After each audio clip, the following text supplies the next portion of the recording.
فتحت الجلسة. نادي على القضية رقم 1. القضية جاهزة يا فندم، وجلسة النهاردة مخصصة لمرافعة النيابة. النيابة تتفضل.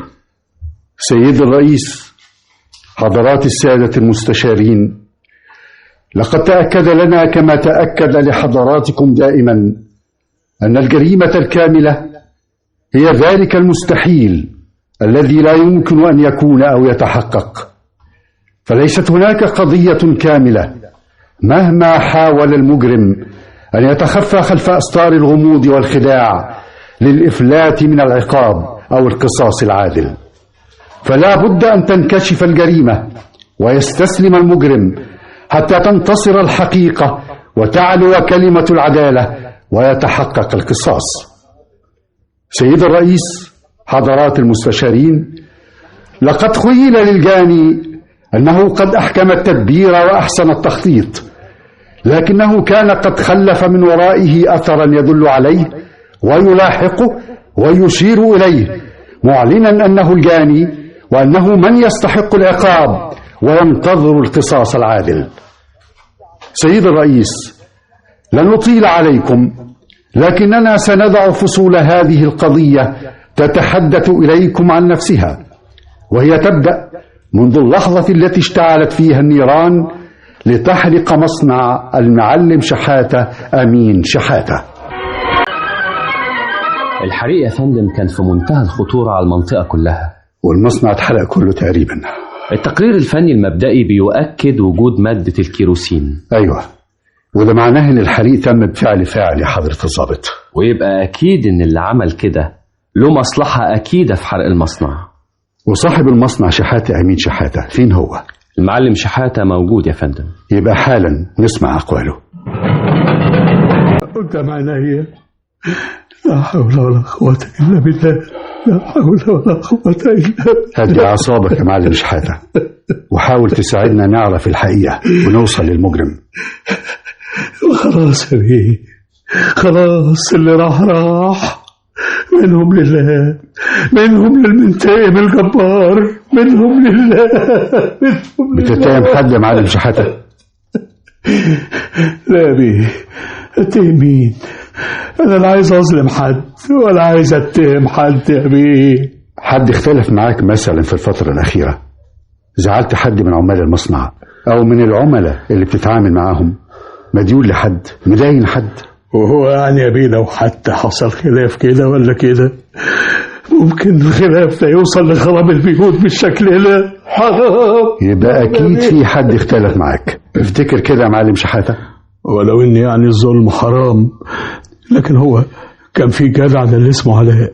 ايوه، اللي اسمه علاء بكري. وده عامل عندك في المصنع ولا؟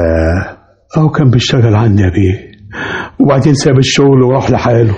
والكلام ده حصل امتى بالظبط؟ يعني كده من جمعة ولا جمعتين تقريبا.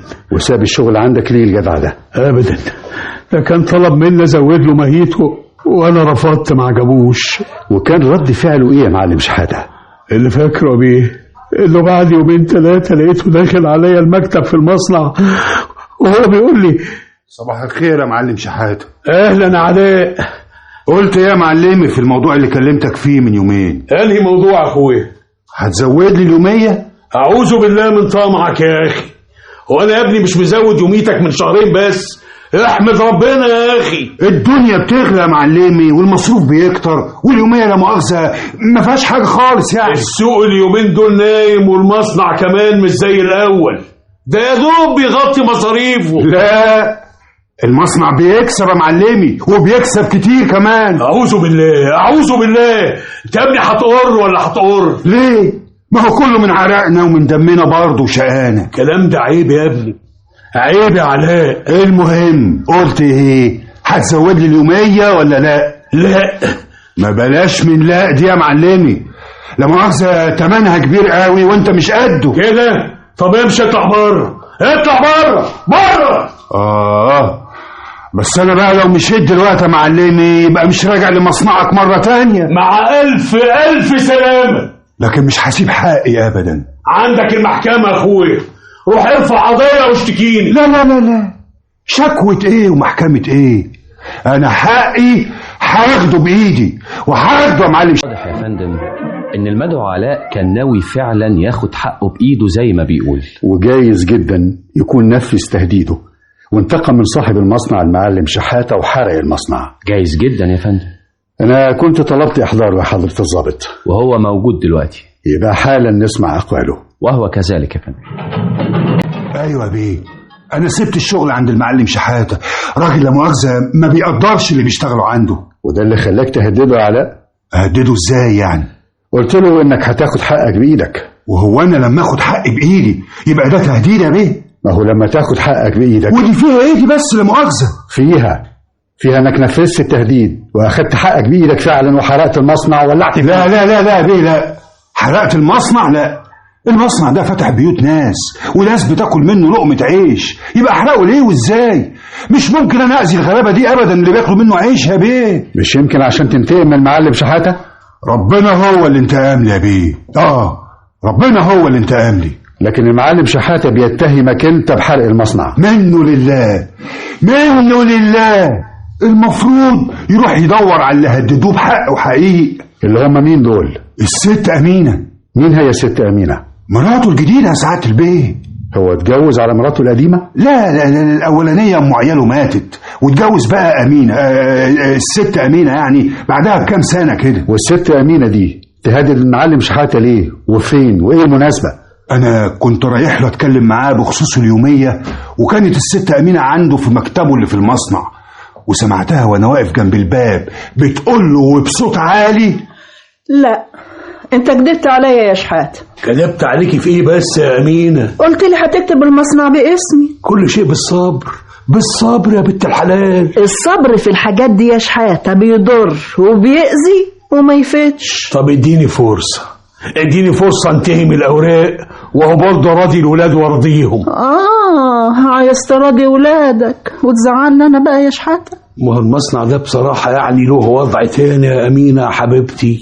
الله، انت رجعت في كلامك ولا رجعت في كلامك يا راجل انت؟ اطلبي اي حاجة تانية، اطلبي فلوس، ذهب، بس برضو المصنع ده ينكتب باسم. الله، انت ليه بتحطي العقدة في المنشار بس؟ تبقى خايف من بسلامتهم ولادك بقى. ولادي ما لهمش دعوة خالص بالموضوع ده يا ست. بقول لك ايه، هي حاجة من اتنين، يا تكتب المصنع باسمي يا تطلقني. اطلقك؟ بذمة ده كلام؟ وده اخر كلام عندي، يا المصنع باسمي يا الطلاق. ده كان كلام أمينة زوجة المعلم شحاتة يا علاء؟ أيوة بيه، ده الكلام اللي سمعته منهم هما الاتنين في اليوم ده. وتفتكر ايه مصلحتها انها تحرق المصنع؟ لا ما اعرفش بقى، لا مؤاخذة اكتر من كده.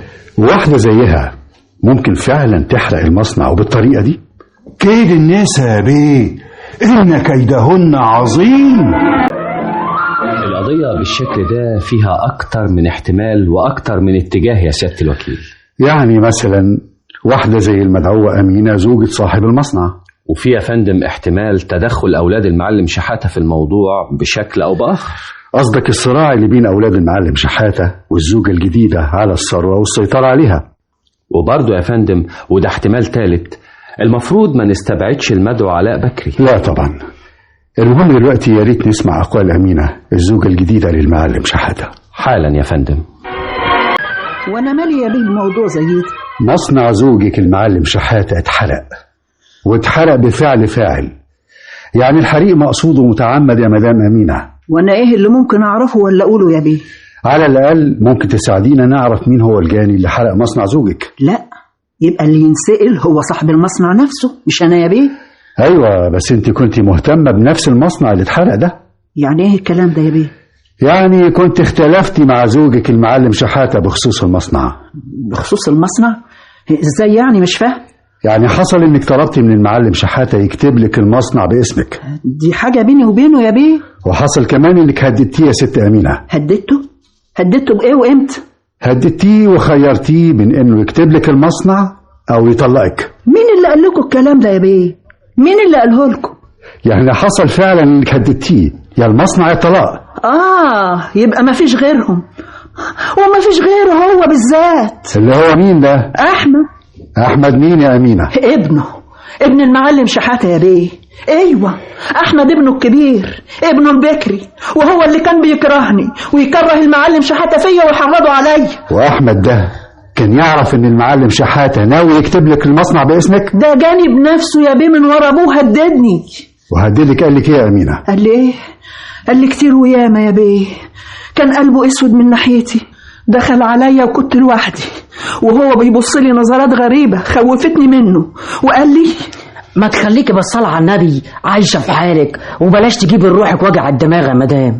يما عايز تقول ايه يا احمد؟ فهمنا الله يخليك. هو مش كفاية يعني سكتنا عليكي وسكتنا على جوازك من ابونا؟ ليه؟ كنتوا ناويين تعملوا ايه يعني بسلامتكم؟ كنا ناويين نهد الدنيا فوق دماغك بصالة لا على لا لا النبي. لا لا، ما تنساش روحك، اتكلم كويس يا احمد. وانا لسه قلت حاجة يا هانم؟ ابوك لو عرف انك جيت وكلمتني بالشكل ده مش هيسكت.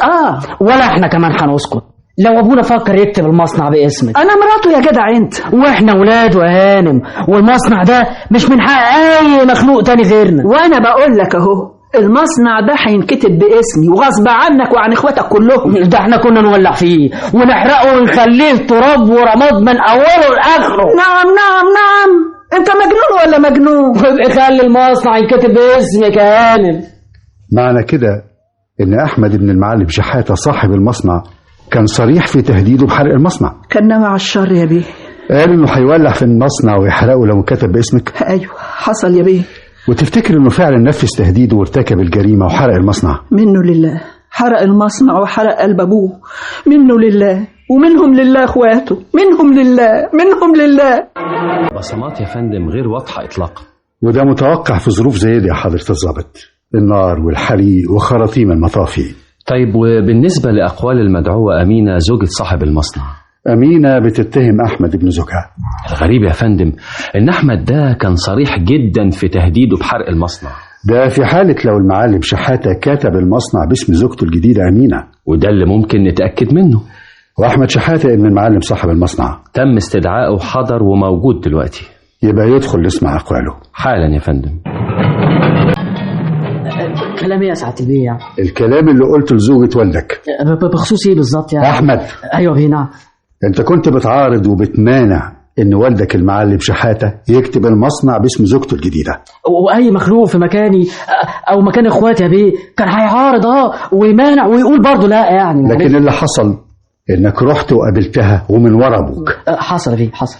وحصل كمان انك هددتها. هددتها ازاي يا بيه؟ قلت لها انك هتولع في المصنع وتحرقه وتخليه تراب لو انكتب باسمها. لا انا كنت بخوفها يعني كلام تهويش، حبيت اخوفها بيه بس كده والسلام يعني. لكن الظاهر انه القلب جد ونفذت تهديدك وحرقت المصنع. احرق المصنع؟ لا يا بيه مستحيل مش ممكن.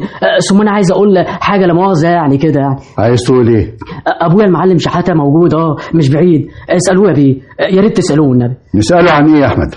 قول له يعني لا مؤاخذه ايه اللي حصل بينه وبين مدام امينه مراته الجديده. اسالوه ايه اللي حصل بينهم. وايه اللي حصل بينهم؟ ابويا ما كانش يعني بيحب حد قد ولاده.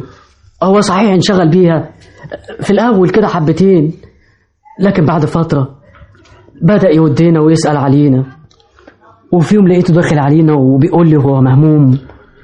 اوعى يا احمد يا ابني تكون زعلان مني انت واخواتك. احنا ما نقدرش نزعل منك ابدا، يمكن خدنا على خاطرنا لكن نزعل مستحيل. ربنا يكرمكم يا ابني.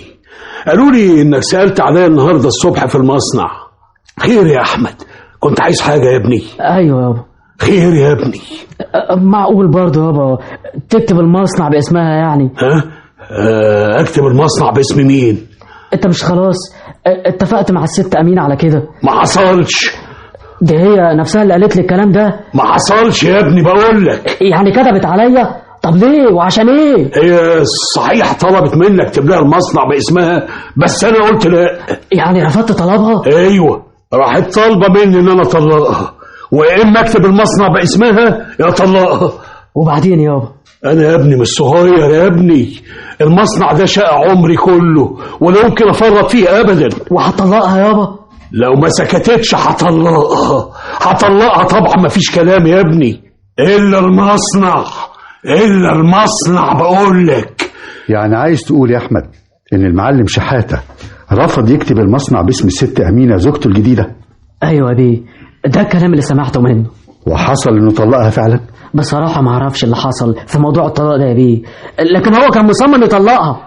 وتفتكر ممكن أمينة زوجة أبوكم تكون فكرت في الانتقام وحرقت المصنع؟ وليه لا؟ اللي زيها يقدر يعمل كل حاجة يا بيه، بس هتروح من ربنا فين؟ هتروح من ربنا فين؟ المعلم شحاتة بيأكد كلام أحمد ابنه يا فندم، وثابت فعلا انه اختلف مع زوجته الجديدة أمينة، وان الاختلاف وصل للطلاق فعلا. هي مصممة على انه يكتب المصنع باسمها وهو رافض تماما ومستعد للطلاق.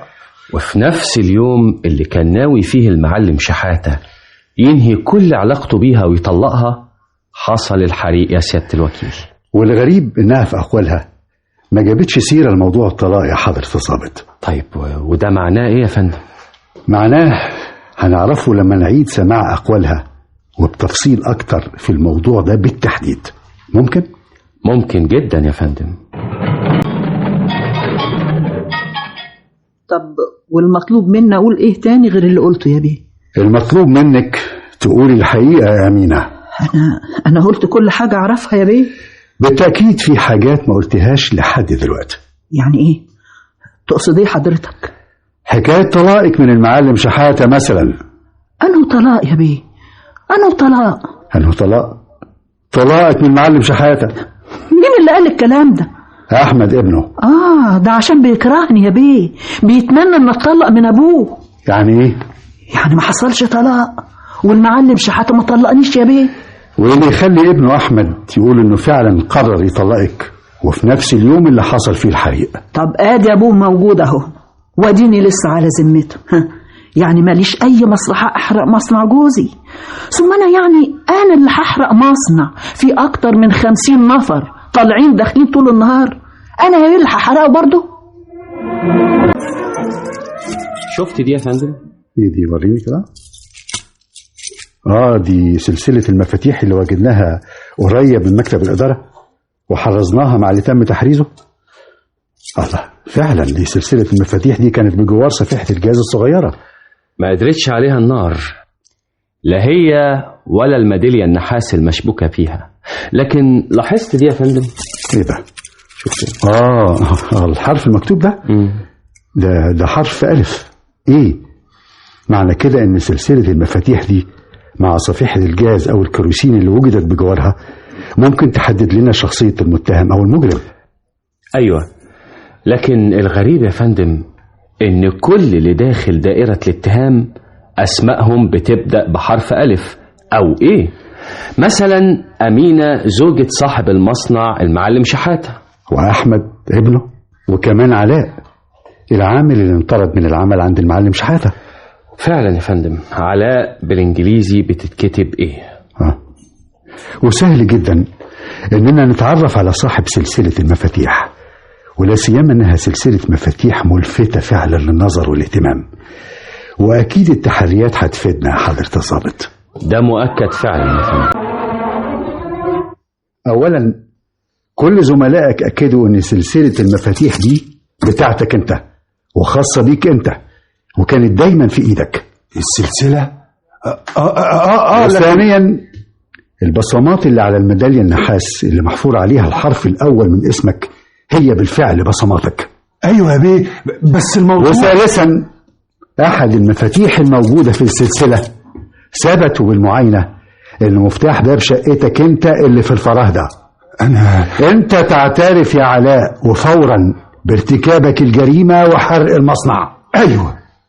ايوه انا اللي حرقت المصنع، حرقته عشان احرق قلبه عليه. طلبت منه اكتر من مرة يزود اليومية، استكتر يزودها. هو اللي بيكسب الالوف ويرملنا احنا الملاليم، وحتى الملاليم كان بيستكترها علينا. قلت له حرام عليك، طردني وقطع عيشي. قلت احرق قلبه واحرق له مصنعه، وحرقته. ايوه بعترف اني حرقته.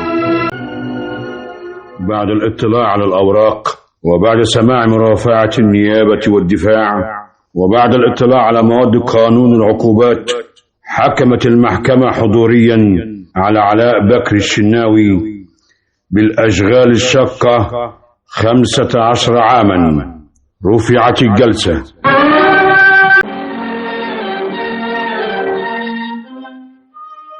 بسم الله.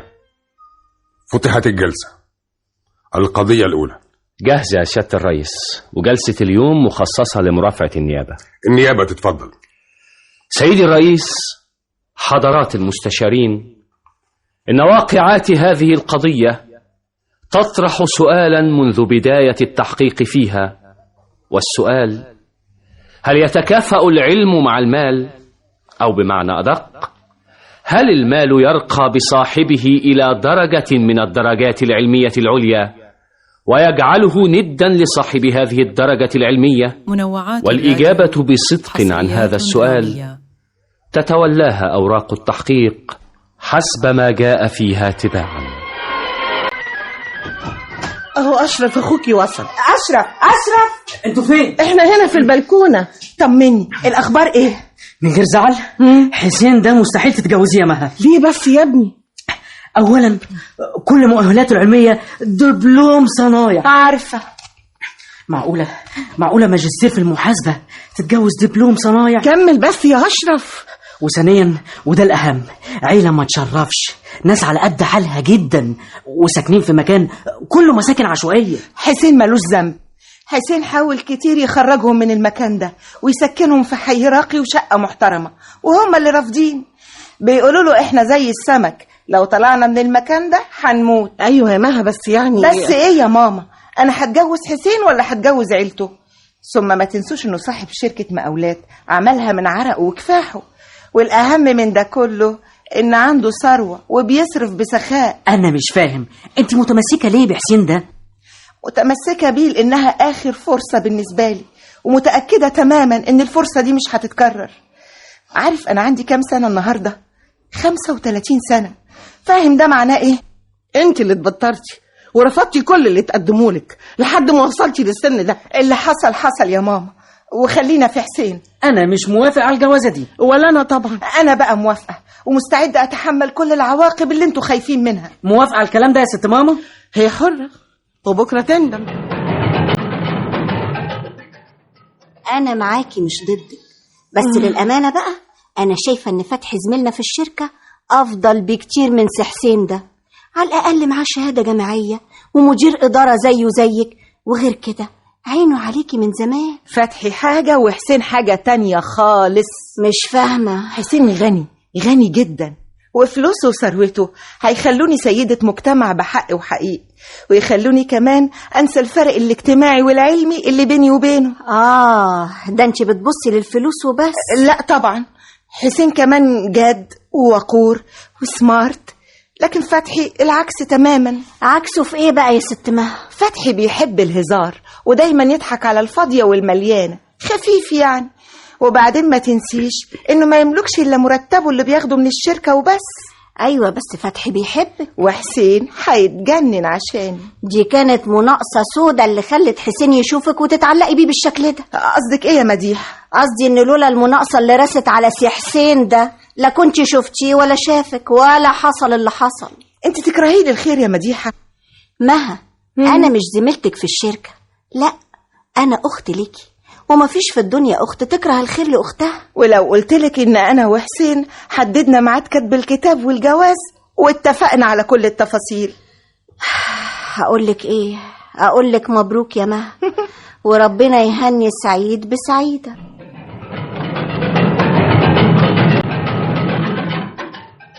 ايه الكلام اللي بتقوله ده يا حسين؟ ده الكلام اللي كان لازم تسمعيه مني من قبل الجواز وشهر العسل. وايه اللي خلاك تفكر في حاجة زي دي؟ بحبك. وانا كمان بحبك، والحب ده يفرض علينا اننا نحترم كل التفاصيل اللي اتفقنا عليها. مها، احنا اول مرة نتكلم في الموضوع ده. لا، افتكر كويس لو سمحت. انا قبل ما اوافق على جوازي منك قلت لك ان انا بعتز جدا بمركزي في الشركة ومستحيل افرط فيه تحت ضغط اي ظروف. بس انا ما وافقتش على الكلام ده وما اعترضتش عليه. افهم من كده انك بتفضلي مركزك كمدير ادارة في الشركة على جوزك وبيتك؟ لا، افهم ان انا من غير واجهة اجتماعية ومركز مشرف ما اقدرش اعيش معاك. انا مستعد اديلك 3 أضعاف مرتبك ولا ثروتك كلها. انا ما دخلتش الجامعة وخدت البكالوريوس وبعده الماجستير عشان اتجوز واقعد في البيت. انت ليه دايما تحسسيني ان انا اقل منك؟ انا يا حسين؟ انا؟ ايوه، كل ما نتكلم في اي موضوع لازم تحشري البكالوريوس والماجستير عشان تثبتي لي انك فوق وانا تحت. لا يا مها لا، انا بفلوسي وثروتي اشتري شهادات الدنيا لو عاوز. لا بقى، ده كلام يضحك. الفلوس عمرها ما تقدر تشتري شهادة يا حسين. على العموم لو انت احسن مني بشهاداتك وبمركزك، انا بقى احسن منك ومن عيلتك كمان بفلوسي وثروتي. حسين مفيش داعي للغلط، احنا لسه راجعين من شهر العسل. انت اللي بديتي بالغلط. انت عايشه احسن عيشه وراكبه احسن عربيه وساكنه في افخم شقه. قولي لي بقى مين في عيلتك عايش زيك؟ مالكش دعوه بعيلتي لو سمحت. مها انا مصمم على كلامي، لازم تستقيلي من شغلك وتتفرغي لجوزك وبيتك. عاوزني استقيل عشان كل ساعه والتانيه تعايرني بفلوسك؟ ما انت بتعايريني بشهاداتك يا مها. خلاص يا حسين خلاص. خلاص ايه؟ مش فاهم. انا ما عنديش استعداد اتكلم في الموضوع ده دلوقتي، ولو سمحت اقفل باب المناقشه فورا. حاضر حاضر يا مها. ما كنتش ماشية في سكتك، ايه اللي جابك في سكته؟ مديحة. خلاص ما تزعليش. يعني سكتي؟ ما انا كلامي بيزعلك. الله، هو انت يا تمقيطيني يا تسكتي؟ ما تقولي لي اعمل ايه؟ وهو انت قدامك غير حل واحد بس يا مها؟ ايه هو؟ تنسي تماما انك مها بنت الاصول والحسب والنسب، وتتعاملي معاه على انك زوجة بتحبيه وراضية تعيشي معاه. واستقيل من شغلي؟ لو مصمم استقيلي. هي الست لها ايه غير جوزها وبيتها؟ لا ده من رابع المستحيلات. خلاص يبقى ما تجيبيش سيرة نهائي في اي مناقشة معاه عن حسبك ونسبك ولا شهاداتك. حسسيه ان معاكي دبلوم صنايع زيه زيك بالظبط. معقولة يا مديحة؟ لو عاوزة المركب تمشي تبقى معقولة ونص كمان.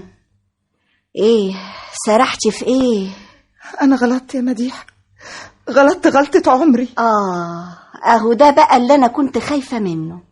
لا يا مها، بلاش ترمي نفسك في دايرة الندم، لأنها ممكن تطبق على رقبتك وتروحي فيها.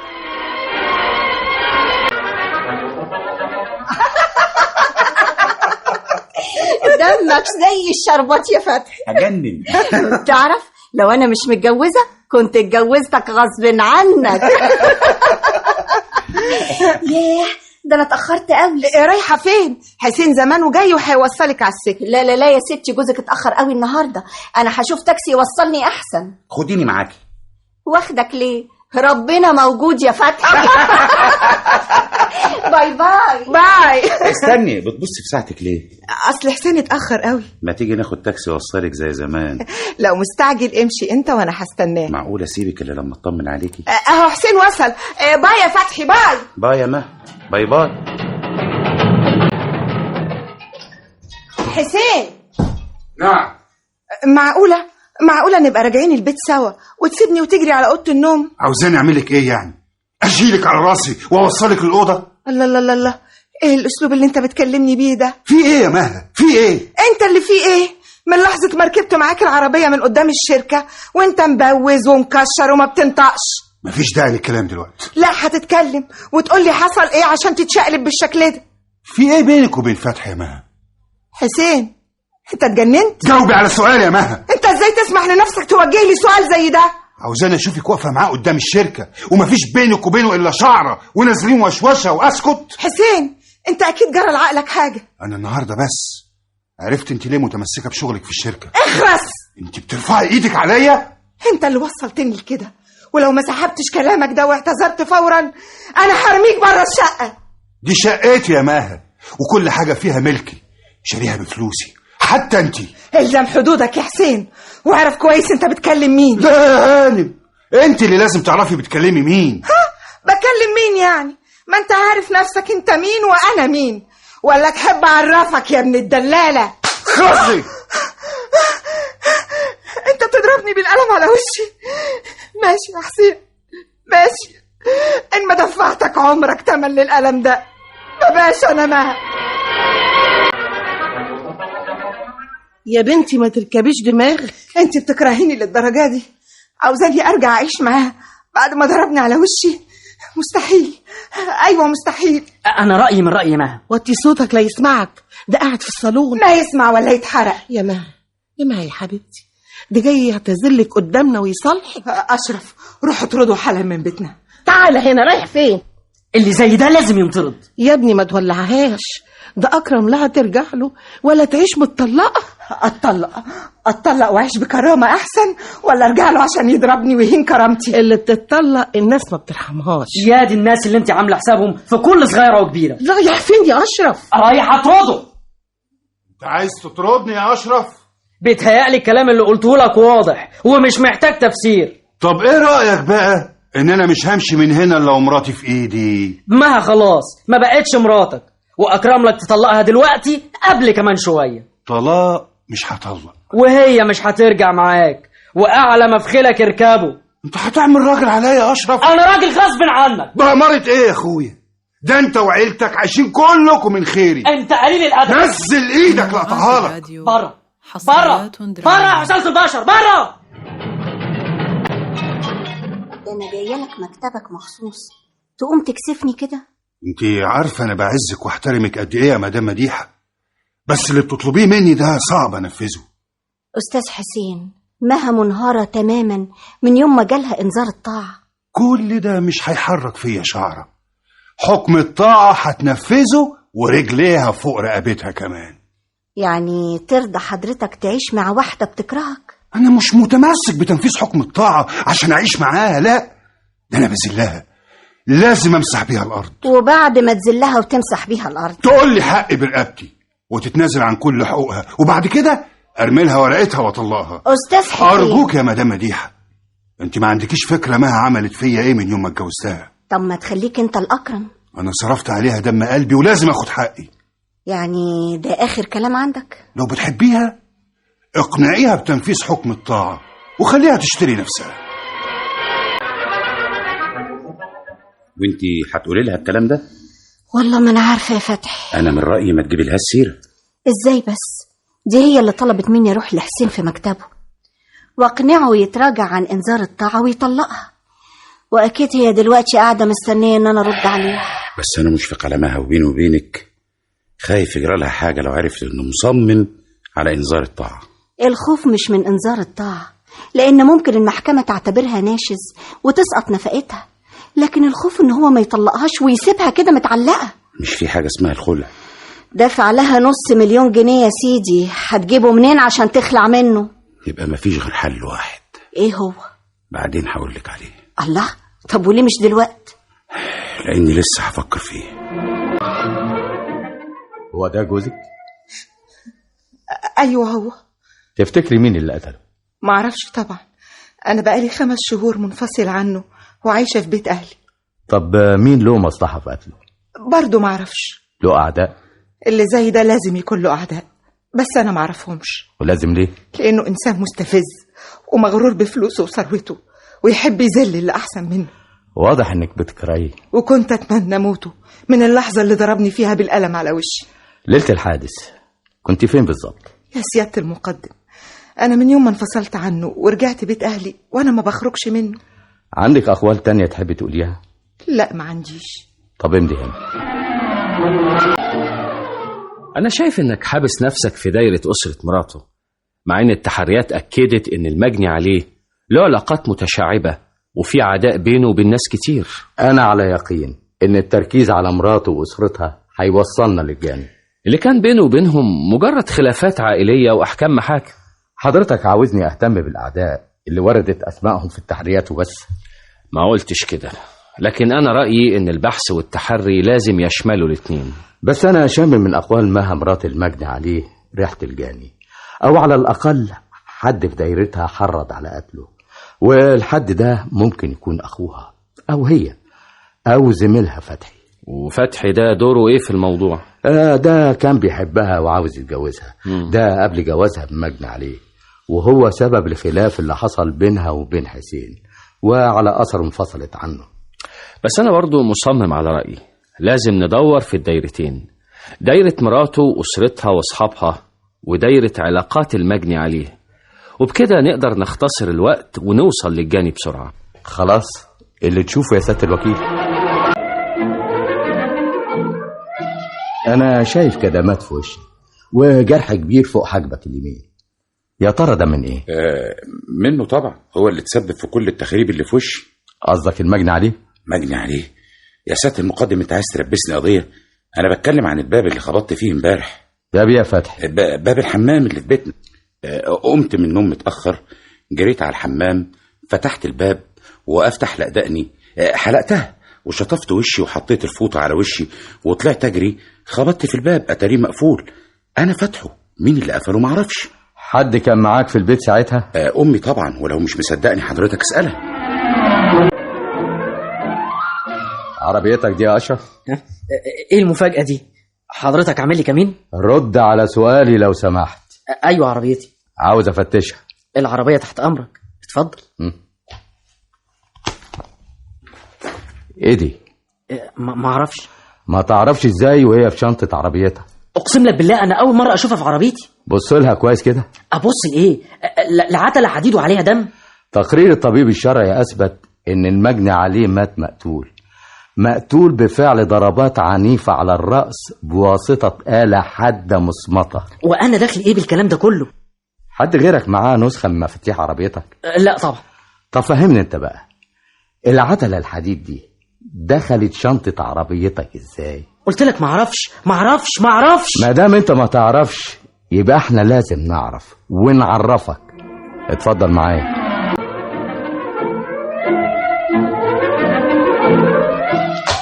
يا سيادة الوكيل، يا سيادة الوكيل. ايه في ايه؟ مالك داخله تصرخي كده؟ أشرف أخويا بريء. والعتلة الحديد اللي عليها دم القتيل اللي كانت في عربيته بتعمل ايه؟ أشرف ملوش علاقة نهائي بيها. يعني نطت من نفسها ودخلت شنطة العربية، ولا القاتل هو اللي حطها بنفسه عشان أخوك يتحمل مسؤولية الجريمة؟ هو مش كده بالظبط ولا كده بالظبط. مش فاهم. القاتل ما قصدش يرمي التهمة على أشرف، ما فكرش إنكم هتفتشوا عربيته وتلاقوها، وما خدش باله بإن العتلة عليها دم، عشان كده حطها في شنطة العربية وهو مطمن. انتي تعرفي القاتل؟ أيوة أعرفه. مين؟ وهكذا يا حضرات المستشارين انتهت التحقيقات باعتراف المتهمة مها يوسف خليل، حيث قررت أنها توجهت إلى شقة المجني عليه لتجبره على التنازل عن حكم الطاعة الذي صدر لصالحها، ويطلقها في مقابل أن تتنازل له عن كافة حقوقها الشرعية، وذلك بعد أن فشلت صديقتها مديحة في إقناعه. لكن المجني عليه أبى وتكبر وأساء معاملتها، فاحتدم النقاش بينهما وانتهى باشتباك بالأيدي والأرجل، فعز عليها أن يضربها بلا رحمة، فأسرعت تبحث عن أي أداة تمكنها من الرد على ضرباته لها، فوقعت العتلة الحديد في يدها حيث كانت في المطبخ وقت ذاك، وانهالت بكل ما تملك من قوة على المجني عليه حتى لفظ أنفاسه الأخيرة، وبذلك تخلصت منه واستعادت كرامتها التي أهدرها المجني عليه. ولهذا ولكل ما تقدم تطلب النيابة من عدالتكم توقيع أقصى عقوبة على المتهمة لارتكابها جريمة القتل العمد، والأمر مفوض لعدالتكم. رفعت الجلسة.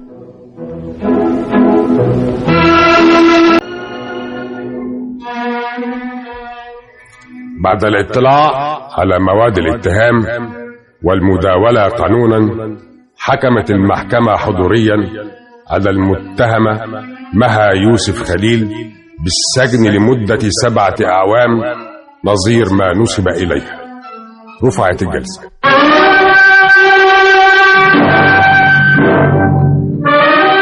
فوزها بلقب ملكة الجمال، وبين عماد الأستاذ الجامعي. معقولة؟ ومش معقولة ليه؟ أصلي ما تخيلتش أبدا تطلب مقابلتي علشان تعرض عليا الجواز. لو كنت أخدت بالك من نظراتي ليكي وانت قاعدة في قاعة المحاضرات كان لازم تحسي وتتوقعي انك خطفت قلبي وتعلقت بيكي. أنا طبعا أخدت بالي من نظراتك ليا، وكل محاضرة أحضرها لك أكدب نفسي وأقول مش معقول الأستاذ يتعلق بتلميذته بالبساطة دي. جمالك ورقتك وحسن أخلاقك رفعوا كل الحواجز المفروضة بين الأستاذ وتلميذته. أفهم من كده إنك بتحبني فعلا؟ ومصمم إن الحب ده ينتهي بالجواز، ويا ريت يكون النهاردة قبل بكرة. أنا في الليسانس وعلى أبواب الامتحانات. اطمني، هتاخدي الليسانس والماجستير والدكتوراه كمان. ده أنا بحلم باليوم اللي أخد فيه الليسانس وأبطل المذاكرة، تقوم تقولي ماجستير ودكتوراه كمان. ما تحمليش هم، أنا هساعدك. أصل مش معقولة تبقي مرات دكتور في الجامعة وما عندكيش دكتوراه. دكتور عماد، أنا طول عمري بحب الباليه ودرسته من سن 5 سنين لحد ما تفوقت فيه جدا وأخدت فيه شهادة كمان. قصدك إيه؟ يعني لو كان فيه اسمه ونصيب واتجوزنا، أنا ما عنديش استعداد أبعد عن الباليه لحظة واحدة. وأنا مش هبعدك عنه. أنا بحب الفنون بكل أشكالها وألوانها، وتأكدي إن أنا هقف جنبك وشجعك، وفي نفس الوقت هخليكي تاخدي الماجستير والدكتوراه. بيتهيألي كل ده سابق لأوانه. مادام هنتجوز يبقى مش سابق لأوانه. دكتور عماد، أنا لسه ما قلتش رأيي.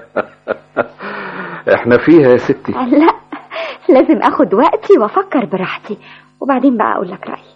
وأنا مش هستعجلك، واعتبريني من دلوقتي في انتظار ردك. حد يرفض أستاذ في الجامعة؟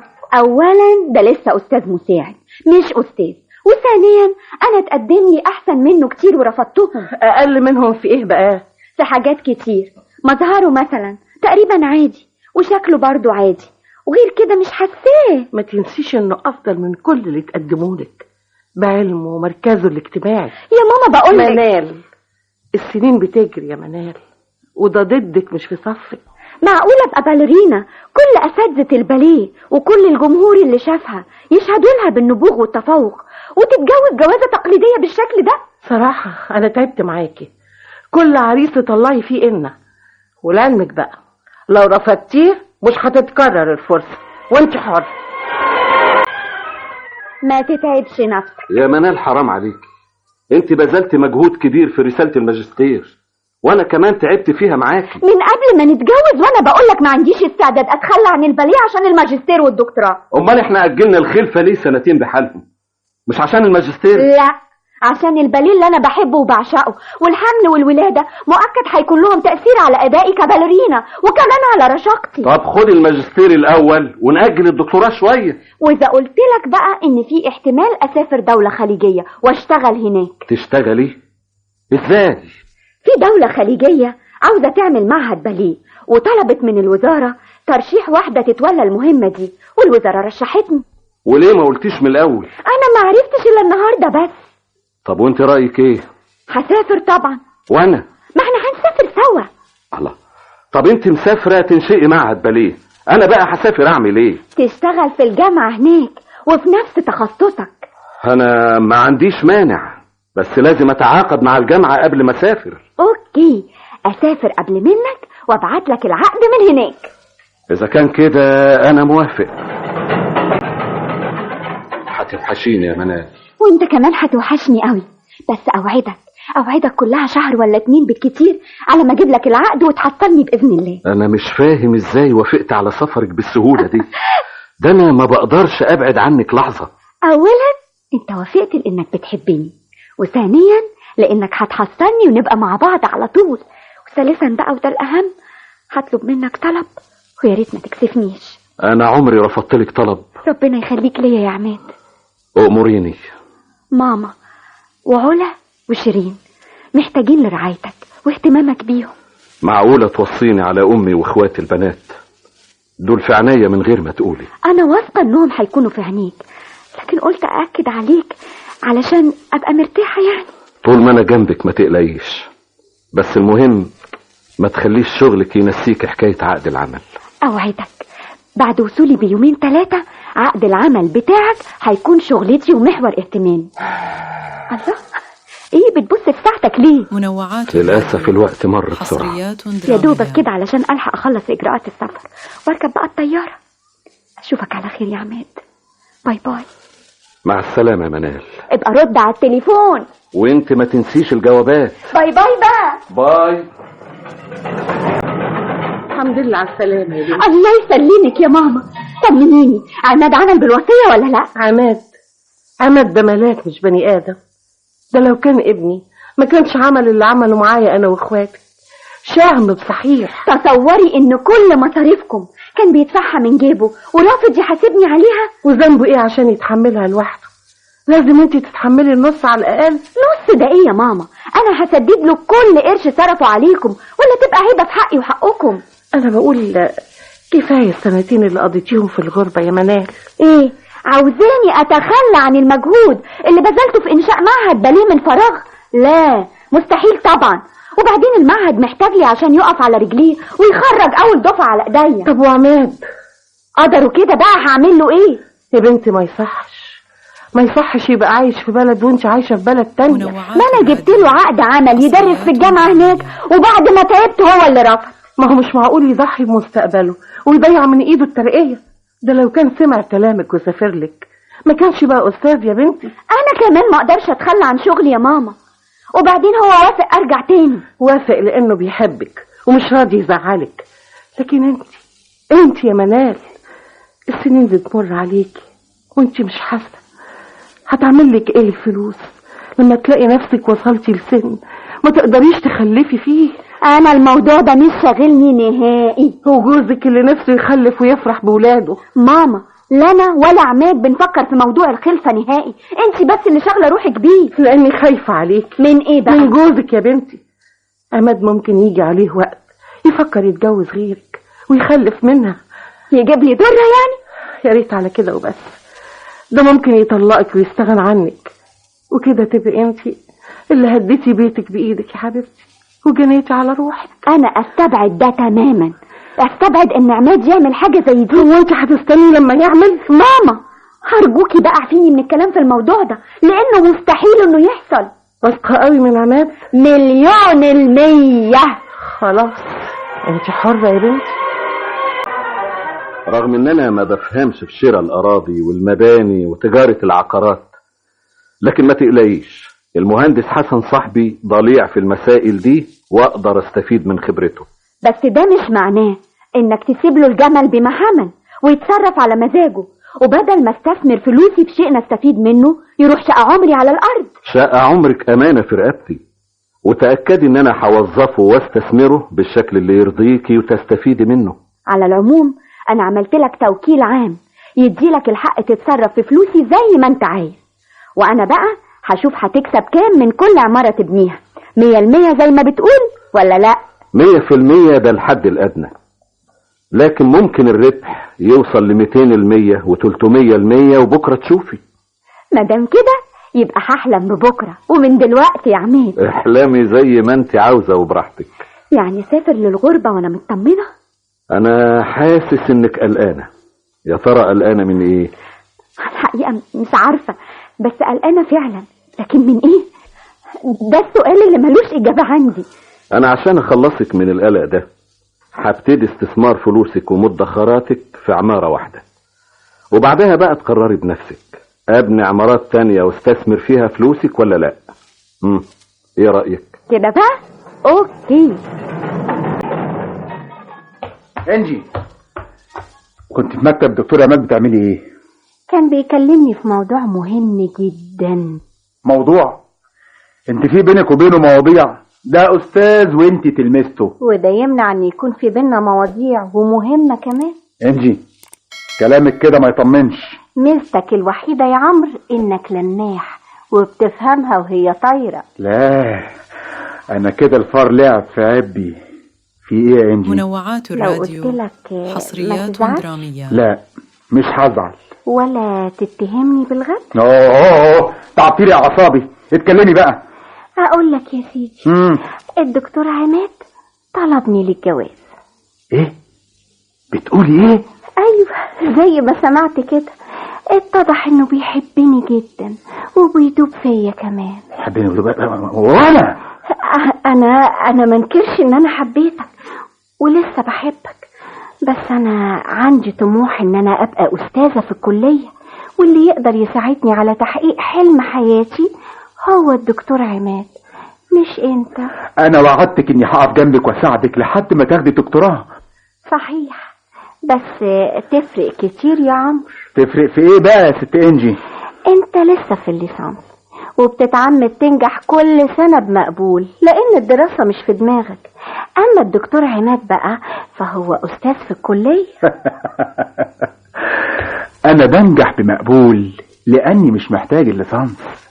أنا بابا رجل أعمال وهيعمل لي مشروع كبير أول ما اتخرج، ولعلمك بقى أنا أغنى من الأستاذ بتاعك ده، ولعلمك كمان ده متجوز.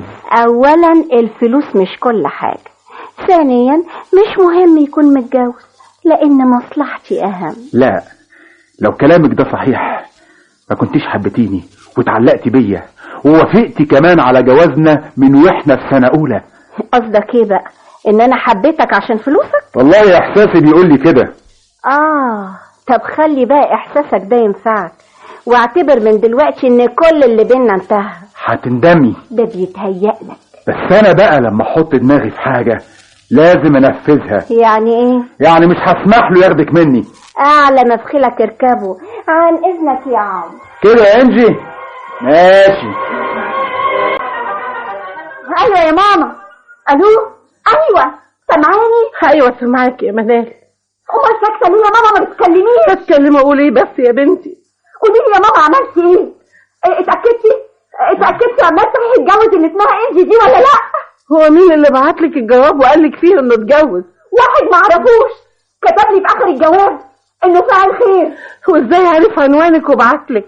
يا ماما انا عصبي مسدوده ومنهاره، طمنيني الكلام ده صح ولا لا؟ ما انت لو كنت سمعتي كلامي يا بنتي ورجعتي لبيتك وجوزك وخلفتي لك عيل ما كانش حصل اللي حصل. يعني حصل؟ ايوه حصل، بس انا ممكن اكلمه واعرف. اياكي يا ماما اياكي تكلميه وتعرفيه ان احنا عرفنا حاجه زي دي. انا نازله اجازه قريب وهتفاهم معاه. طب عشان خاطري يا بنتي ما تفكريش في الموضوع ده دلوقتي، كفايه عليكي الغربه. ما تقلقيش عليا يا ماما. مع السلامه. مع السلامه يا ماما. دي اخرتها. طيب يا عماد صبرك عليا بس لما اشوف وشك. انت اللي اجبرتيني اتجوز غيرك، وده بسبب اصرارك ان اعيش لوحدي وانت لوحدك. ما انا جبت لك عقد عمل وقلت لا ما ضحيش بمستقبلي علشان الفلوس. طبعا، لان مستقبلي اهم من غربتك وفلوسك كلها، وكان مفروض انت اللي قدمت استقالتك واستمرت حياتنا مع بعض. ولما انا رفضت في الوقت اللي انت كانت عندك رغبه فيه تتجوز غيري، ليه ما طلقتنيش؟ لاني بحبك يا منال. ازاي بتحبني وتروح تتجوز واحده غيري؟ اهو ده اللي حصل. خلاص بقى طلقني. انا اطلق انجي وما طلقكيش. خلاص طلقها. ايوه هطلقها، بس اديني فرصه ارتب اوراقي واعيد حساباتي. بمناسبه الحسابات بقى لازم نتحاسب وفورا، واعرف صرفت ايه وكسبنا كام. الحسابات جاهزه يا منال، تعالي معايا اوضه مكتبي وشوفي كل حاجه بنفسك. اتفضل. انت بتتكلم جد يا عماد؟ طبعا جد، الفلوس فلوس منال ولازم ترجع لها. الله، امال كتبت العمارات باسمي ليه وبعقود بيع وشراء ليه؟ لاني اعتبرت ان الفلوس اللي اتصرفت على العمارات دي حقي مقابل بعد منال عني السنين دي كلها. لكن بعد ما رجعت من السفر واتكلمنا مع بعض حسيت اني ظلمتها ولازم ارفع الظلم ده عنها. ده انت وعدتني انك تساعدني في الماجستير وبعدها الدكتوراه، وفات 3 سنين لحد دلوقتي ومش عارفه اخد الماجستير لان حضرتك بتعطلها. الكلام ده مش صحيح، انا سبب. اكمل كلامي لو سمحت. والعمارات كتبتها باسمي ودلوقتي عاوز تستردهم مني، يعني باختصار كده عاوزني اطلع من المولد بلا حمص. يعني حضرة جنابك وقفت عليا بخسارة من يوم ما اتجوزتني. انجي ارجوك انت لو سمحت لازم تقرر فورا، انا ولا منال؟ منال طبعا. كده؟ طب خلاص اتفقنا، بس عمرك بقى هيكون التمن لو طلقتني عشان خاطرها. ومن الاخر كده مالكش عندي حاجة، ولما انت عارف انك مش هتقدر ترد لي فلوسي وشقة عمري، استغليت التوكيل اللي انا عملته لك وبعت لها عماراتي ليه؟ هي صحيح رافضة ومتمسكة بالعمارات اللي كتبتها لها بيع وشراء، بس انا هعرف ازاي استردهم منها. وطلقتها؟ كنت هطلقها، بس انا اجلت الطلاق شوية لحد ما اخد عقود العمارات وارجعها لك. وعاوزني اصدقك؟ مفيش قدامي غير كده. ماشي يا عماد. ايه ده؟ انت ازاي تتجرأ وتيجي بيتي؟ وعرفت عنواني ازاي؟ زي ما عرفت عنوان فنانة الباليه منال. الله، هو انت اللي عرفتها ان عماد اتجوزني؟ امال هيكون من غيري؟ واستفدت ايه من كده؟ انا ما استفدتش، بس هستفيد. المهم، عماد طلقك ولا لسه؟ عماد عمره ما هيطلقني لانه بيحبني. افهم من كده انه هيطلق منال. ايوه، ده اللي اتفقنا عليه انا وهو. انجي انا استنيت السنين دي كلها على امل ان عماد يطلقك ونتجوز. ما تحلمش.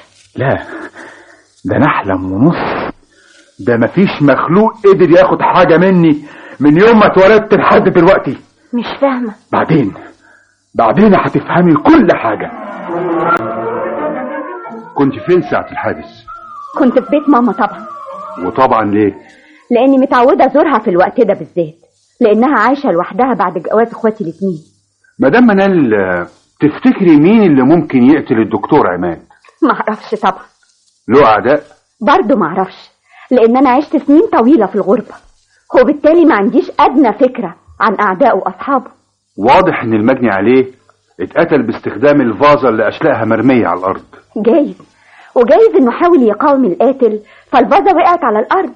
كان في خلافات بينك وبينه؟ اطلاقا، احنا من يوم ما اتجوزنا واحنا بنحب بعض وعمرنا ما اختلفنا.